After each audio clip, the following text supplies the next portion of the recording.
everyone, my name's Sarah and I'm one of the keepers here at Zoo and I'm going to tell you a little bit about our fallow deer. Fallow deer originate from Asia and were introduced to the UK by the Normans in the 11th century. This means they're now recognised as a naturalised British species.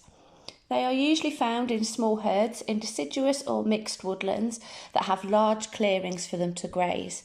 Their main diet consists of grasses, but they will also browse on young trees, eating their leaves and bark. The term fallow deer refers to their coat colour. It's a light brown coat with white spots.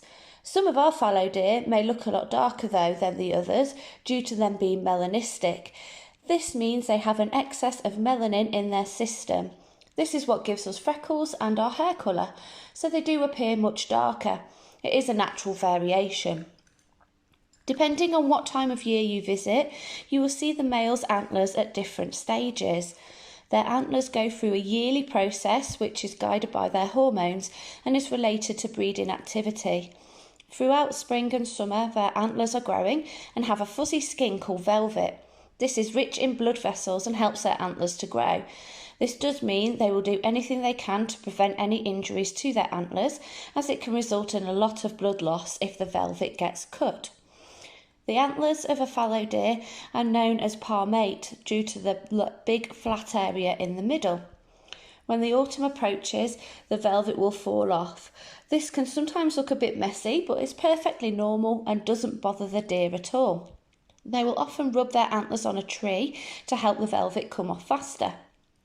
Once this has happened, their antlers are now just bone and therefore very hard. They will crash into each other and lock horns in order to prove who is the strongest and most dominant male. This is called rutting. During the rut, they will bellow at each other and stamp at the ground first, but battles often turn into physical contact. The winner of the battle will get breeding rights with the females, and the loser will have to wait until next year when he might be strong enough to come out on top. Once the females are pregnant, the testosterone levels will drop in the male's system and this makes his antlers fall off. They are then ready to regrow them for the next year. In their first year, their antlers aren't very impressive at all and look like small sticks, but as they get older, they will definitely get bigger. Females are pregnant for 230 days, which is about 7.5 months, and usually give birth around June or July.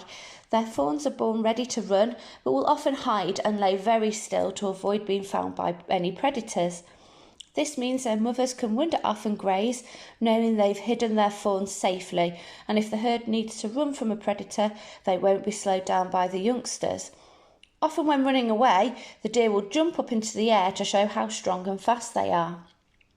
The fawns will join the herd at around a month old, and at around 16 or 17 months old they will be mature and able to breed.